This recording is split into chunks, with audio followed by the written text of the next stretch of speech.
Guys, welcome to the new episode of the First Responder Playbook. It's my pleasure to introduce my new guest tonight, Lynn Whitbeck. Lynn has 30 years in business to business executive sales and business development and over a decade in sales consulting. Her strengths lie in building deep relationships, elevating personal and team sales performance, and empowering strong sales leaderships. With one of the most gracious and fun-loving guests you'll ever host. The bottom line is Lynn is a guest you don't want to miss, with a team that's prepared to share her episodes for and why to maximize your show's exposure. Lynn, you're my type of guest. Lynn, thank you for joining me tonight. I'm excited to have you. You guys, we talked offline. So many first responders in today's day and age have started branching out and doing insurance or realty or financial planning services, coaching. Yeah. I'm guilty as charged. Now I'm doing coaching, but I think it's just because we feel like we've got more to offer than just a 9 to 5, and I think a lot of us kind of hit that wall of, well, this is fun, but it's never going to be a full-time gig because we can't find clients, or we're not networking the right way, and we always just kind of take it as, it'll just be our part-time gig, when actuality that may be something we really enjoy and wish it was our full-time gig. Oh, absolutely. And one of the most important things is to really develop your sales strategy so that you can turn it into your full-time thriving business. That's awesome. How do you go about setting up a strategy like that for someone that's like new in a business? Like what's your first few steps that, like, some local cop like myself that says, "Hey, I'm going to be a coach now." Hey, where do I find clients at? Like, how do you start? How do you start that process? Well, there's three things that have to come into play, and it really starts with thinking like your ideal client. And so, I mean, obviously, you've already seen a lot and done a lot, and you walked in other people's shoes. But when you think about this, what is your passion? What is it you want to do? How do you want to help and serve in a different and new way? Now, who does that client look like? What's the path that you're taking? So if you're doing coaching, what's the path? What's the unique thing, the transformation you're helping them um, cross, right? So, you look at that gap where they are to where they want to be. So that's sort of like you start with yourself. What's that core genius? What are you going to be really bringing to the table to make a difference? I mean, obviously you made a lot of difference already, but Yeah. now in your new phase, now you look at that ideal client, and we really need to get into the head of that ideal client. Often you've already helped people along the way. This is how you sort of got into this. You've helped people within the career, and you can actually go back to them and talk to them about their experience, where they were, what was going on, what was the catalyst that asked them that they reached out to you for help, and what was the transformation, what was the experience like working with you, and then what's been the long-term results. Now when you do that and you do it with multiple people, and you can record it, using Zoom, Google Meet, whatever you do, you can just use a recorder on your iPhone, right? Now you've got all of the content, and now you can get a transcript. And then from those transcripts, you can really get into what's that love language of your ideal client, that what it is that you did for them that was so special, so unique, that transformation. Now you've got what you do, your magic, and what your clients perceived. And then you put those together. Now, the next part of that sales strategy is, what do you love to do? Because there's a lot of different ways to go after getting new clients. But you've got the two most important things. You've got your secret sauce, and you've got that client love language. Now you just figure out, what is it you want to do? And so then you put those three together, and that becomes your core part of your sales strategy. So let's say it's networking. Which is really important because you make those connections. Well, that first thing is, how do you introduce yourself to someone? So you've got to convey who it is you help and serve, or why they hire you, right? So who are they? What are those core three top pain points, and what are the three top results And you put that into a really tight introduction so that people can say, oh, this is who Brent helps. And this is why they are seeking to hire him. And this is what they get. And so even if it's not them, they're going like, oh, but my buddy Bob is in this space, you know. So and then you just really start to have a conversation with networking. You're going to do a technique that I call you throw out, you keep pulling them in for more information from them. Who are they? Because people like to talk about themselves. And if they don't keep pushing you for who are you and what do you do, you know, if they keep asking you, then you tell them right after the third time, but you keep turning it back to pull information from them. And that sort of tells you right there, are they somebody who's also curious, who's interested in you as well, who's going to be reciprocal in the relationship? Because if they don't, then you sort of like, okay, it was great meeting them, but next person, because you're looking for that reciprocal relationship. So you keep throwing it out there, you know, to turn the conversation back to them. And then if they don't turn it back to you, you know that maybe that's not really the best fit. So that's a great networking technique. And then plan your time the day after or that evening, depending on when the networking event is, so that make sure it's within one business day so that you can now do the follow-up, because now you met this great person. You got their contact information and you're going to reach out to them. You know, it was great meeting you, Brent. And then what was something that stood out?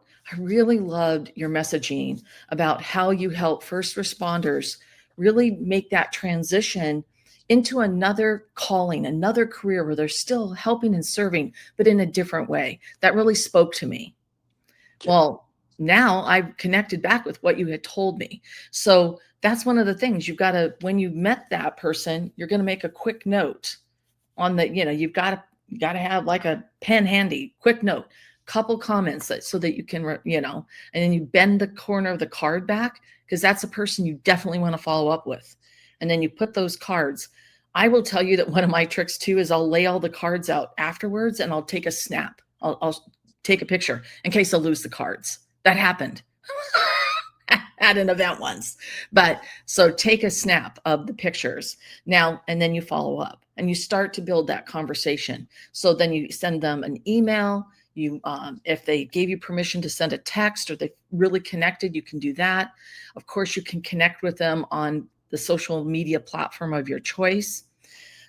So one of the things to remember is that not everyone will be responsive in one of those three arenas, right? And that's okay. Everyone's busy, but you start to build that relationship. We'd love to have a coffee chat, learn more about your business and who I might know, whom I can introduce you to, because that's one of the things, you know, you're going to give that reciprocal relationship because you've already established that they're going to come back and want to know about you. They're going to be curious. They're going to be reciprocal. So you set that up and you start having those conversations. So those are some tricks and tips around networking. You also have to find where your people hang out. Where are you going to be able to meet them? Maybe it's not at the chamber. Maybe it's at VFW events, you know, because those would be great events. Those are also people that are building businesses after being a veteran.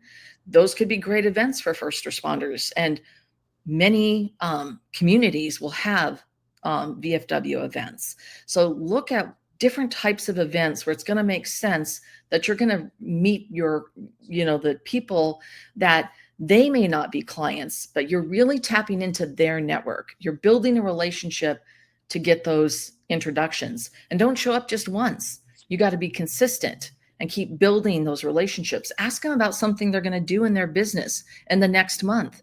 And when you see them, say, hey, Brent, did you get that done? You were going to be repurposing your podcast into mini courses. How's that going? Right? So it's building that connection. So that's a piece about networking. That's just one strategy, right? And maybe you really don't like networking. Well, okay. You don't have to. So it's finding the strategy that you really like. And I gave that as an example. That's awesome. I think that it boils back down to people really resonate with people that buy in, figuratively as much as literally. And you kind of hit the nail on the head when you said, like, you have to show up to these events, not just one time. Like, get involved. And like, I tell that there's a very big crossover to that. I tell people that in law enforcement all the time, in that people look at you as an outsider until you get involved in the community, because if you're not involved in the community at their community events, or showing up to their neighborhood watch meetings, they look at you as an outsider and keep it at arm's distance. Well, if the people are not buying into you, it's the same thing on the sales side. If they think you're just there to make a dollar, are they really gonna invest their time into getting to know you and learning more about what you're selling? And so I agree wholeheartedly with that. I love that. And I actually was having this discussion the other day with somebody that's I'm of the generation that I would say I'm an internet baby, but I still um, love like hardcover books, and I love face-to-face meetings and all that. And now you see a lot of people just using social media completely for everything, news, ordering food, whatever the case may be. How do you balance that in today's like sales market, like the social media versus the traditional networking? Well, so here's the thing. People buy from people. And the best way to get to know them is to actually meet them in person, and really connect with them. It's a completely different vibe. Social media has a 3% engagement rate at best. Facebook, less than 1%. So if you're you're just going to do a heck of a lot of hustle, a lot of your time, money, resources, or you can do things that are really going to pay back dividends. If you can get involved with the group and then even get involved with the leadership or some other aspect of the group, that also puts you in another level of credibility with the other members. You're going to be able to meet a lot more people. And then be a resource. Who can you introduce them to? What do you know that you can pass along? So one of the key things to add on to that is, as you start building out your sales strategy, one of the most important things you're going to have is, what's your lead magnet for your business? And there's a lot of different ways to do that, but you use this for your outreach to connect to people, even when you're at events, if you're going to be speaking or doing a panel discussion, if you have a handout, anything like that, right? But obviously on your website, and you're going to be doing outreach to put people onto your email list, that they've got to opt in. Well, that lead magnet is obviously tied to that client love language, that transformation that they're going to receive.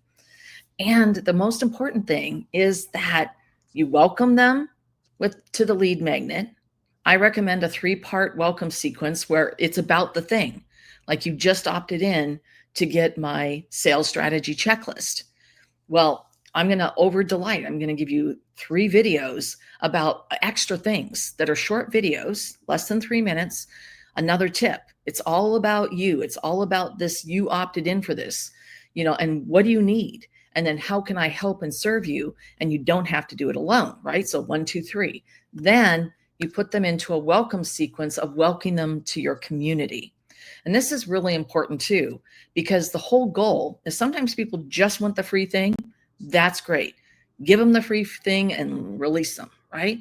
But if they want it and they go through those emails and they're on your list, they're on your list. They open your emails, they engage, they click through, they never report you as spam.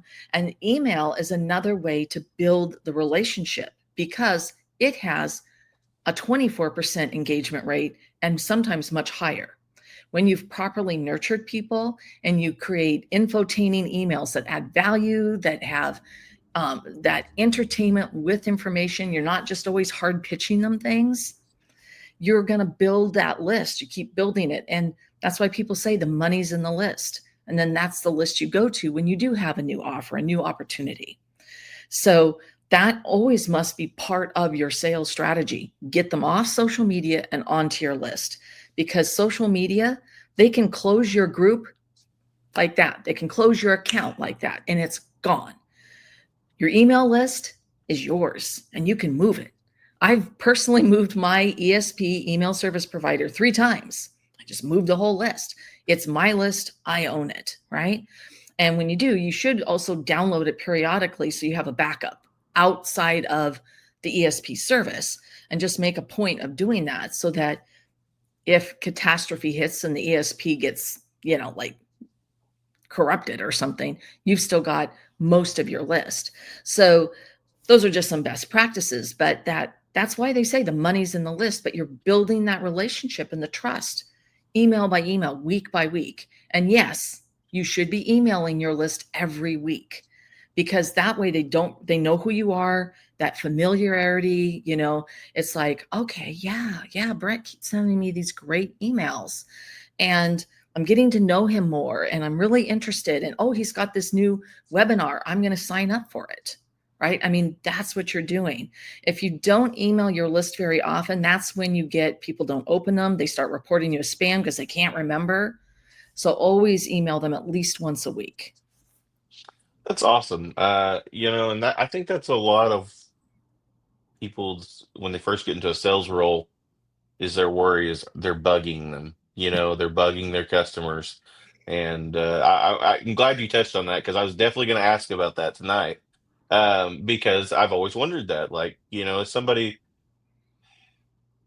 I always say we do a lot of customer service um, in law enforcement Yeah. specifically because we're serving the citizens. We're just, instead of selling a product, we're pushing a brand more so of, law and order or whatever the case may be. But that was, I got out of law enforcement during COVID and took over an insurance agency. And, they had like a in-house training for 2 weeks, but it was during COVID. So like, we're all socially distanced. A lot of it was online. I just felt like I wasn't prepared Yeah. to actually do the sales portion. Like, I love the insurance side of it. Like, I loved helping people, like, with their premiums and their questions, when they needed help. But I didn't know how to sell stuff. I'd never done it, and it was more so, hey, here's the keys. This may be Ferrari, but don't drive too fast. And it didn't go well, and so I tell people it's okay to fail in life. It's how you learn from that and bounce back from that. And you know, I just I love how you said that because like I mean that was one of the things like every day I was like, man, I don't want to bug these people. I bought a lead for wherever and it says they want an insurance quote. Man, they just did that last night. Do they want me to go ahead and already call them? It's 4:30. Are they even home from work yet? And so I love that to hear that you're like, hey, reach out to them weekly. It's okay. It does depend on the cadence of your industry. So every industry is different. Like real estate's going to have a much faster cadence. So it does depend on the industry as to the cadence of your follow-up. But once again, if you're leading with value, things that matter to them, then and you're keeping it short and sweet, then you're not bugging them. You're actually giving them something that they need to know or some additional information. And so because we were talking about this is a great way to segue. And I want everyone to know that if you're delivering value and you really care about your client and the outcome, then you're not bugging them. You're doing this because you truly want to help and serve. So let's just throw that out, right? And you're right. If you don't do it, you're never going to learn. Nobody Yep. learned how to ride a bicycle without getting on it and getting skin, elbows, chin for me, and everything else. I kept getting back on that bicycle because I Yep. knew that once I could ride around the neighborhood and go to see my friend Judy on my bike and all that kind of good stuff. So when we were talking about specifically like the follow-up cadence. So it does depend. Now, once again, we use that, what's important to a client. So I'm going to use an example. So this was a past client, collision auto repair. I mean, you were a police officer. I'm sure you saw some pretty mangled cars. Now, one of the things is that people who have the mangled cars, once again, this is also insurance, that it doesn't matter what the cost of the repair is because they pay their deductible. That's it. So what you really have to do from the collision auto repair facility is what matters to that customer. Is it the safety? I know I personally would not put my child into a car that had not been repaired properly, right? Because if an airbag deploys too fast, 1 second too fast or too late, it can kill you. All right. Hmm. And that's one of the things that has to be checked. Cars are computers these days. It's not just the dented fender. What else got banged? What got damaged? So you got to take the car apart. You got to do the work and then run all the tests, right? And then are you certified? Are you really certified to do this work based on the manufacturer? Because let me tell you, Ford is not going to honor that extended warranty if the car wasn't repaired properly. And safety things like airbags, which are guaranteed for the life of the vehicle, if it wasn't repaired properly, no. So safety, right? And then that value of the vehicle, right? And how important is the value of the vehicle to you? Because most people invest a lot of money in their cars these days. And you Yeah. want, even though it was in an accident, if it was repaired properly, and you can show that, it helps with the resale value of the vehicle. And you want it to look like it did when it came off the showroom floor. And then finally, is that collision repair facility going to help you with managing the claim? Right. And because, I mean, not you, Brent, not your local agent, they care. But the big Hmm. people, State Farm, your child is just a number to them. Yep. So you have to have an advocate who's going to make sure that the car is repaired the way it should be. And then you get this perfectly repaired car, not just something slapped on the surface like it's sort of repaired. And then the next time, that you might be in an accident, it's massive damage, right? So think about how you structure your follow-up cadence. And also in that industry, people make a decision right away who is going to fix their car. So in that scenario, you want a very rapid cadence. So you identify what matters to the client, to the customer. Is it safety? Is it the vehicle itself? Is it help with the insurance company, advocacy? What's the most important thing to them? And then you go through how you can add extra value. Oh, when you were in, I didn't mention, ABS. And that's really important because those automatic braking systems, that's one of the things that we double check to make sure it has not been damaged in the accident. And this is so critical for the safety of your car. And then you move, right? So you add that into, so you're adding value, something that mattered. And they're going like, wow, Brent really cares that my car's repaired properly. And then that cadence is really rapid. It's like a 72-hour cadence. That wouldn't be a cadence that you'd use B2B or maybe with someone hiring a coach. Yep. You're going to be on a different cadence. Another trick that you should always do is when you are talking with someone and you actually have like a discovery call is book the next call. Most people are not ready to buy right away, but get a minimal actionable commitment. Like they're interested and they've said they're interested. So now it's like, well, you've got to get this all sorted with what you're doing with, your kids doing all their college apps and you're really under the gun right now. Why don't we look at a month out? Does that look like a good time? What's a good day for you? And let's book it now. And then you've got that appointment scheduled because now you're already on the books. They're already going to be talking to you again about hiring you as their coach. I love that. And that's actually something I probably would have never thought of. Um, and those are things that anybody can do. That's what I Yeah. love about your message, is that anybody can do these things. I uh, I actually am in my doctoral program. I've been reading a values book of just valuing yourself, and I wholeheartedly agree. If you're bought into what you're doing and truly care about what you're doing, whatever that may be, it doesn't matter if you're, running a Popeyes or McDonald's, but that's going to be the cleanest Popeyes or McDonald's, and we're going to get the food out the fastest and the freshest, and we're going to have great customer service. You care Yeah. about that business, and people remember that. I mean, how often have we went to a terrible, location of a fast food place that, 95% of the time is great, but that one spot they don't care. Yeah. And so I agree. Is just determine your values and invest in that and say, let's get after it. Yeah. So I have a couple questions as we start to wind down.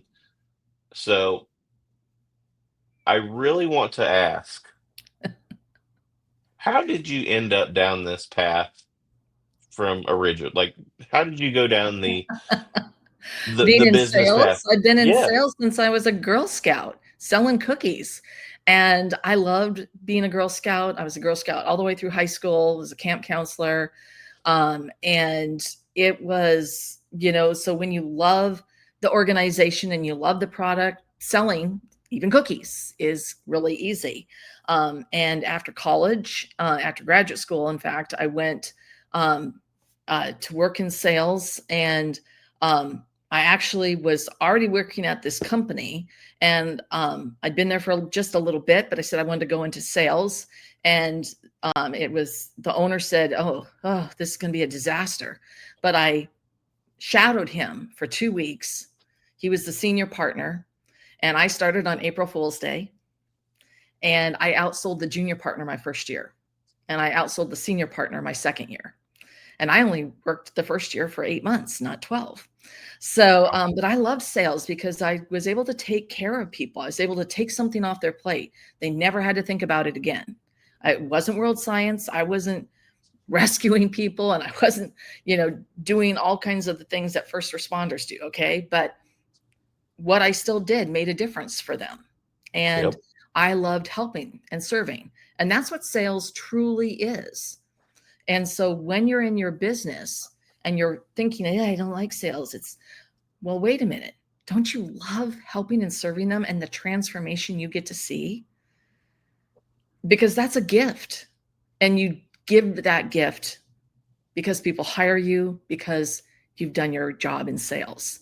And, we're all in sales. Negotiating with our kids what we're going to watch on Netflix. We are all in sales every day. And so you just have to look at it a little bit differently.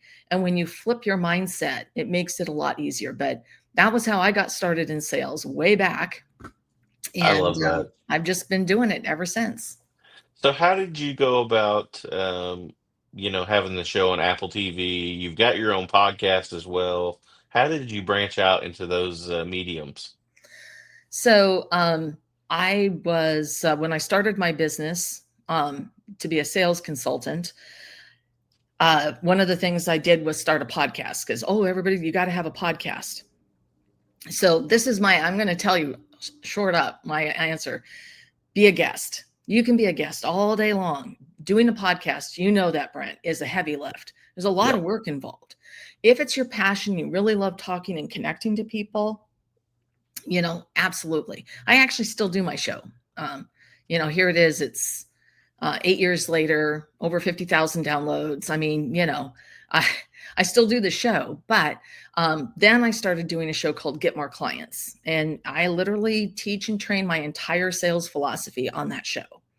And so it's that DIY, but it's a great way for people that I can give that knowledge to people if they apply it, but then that also lets them know what it would be like to work with me. And so they get a real good taste so that then when they know what to expect.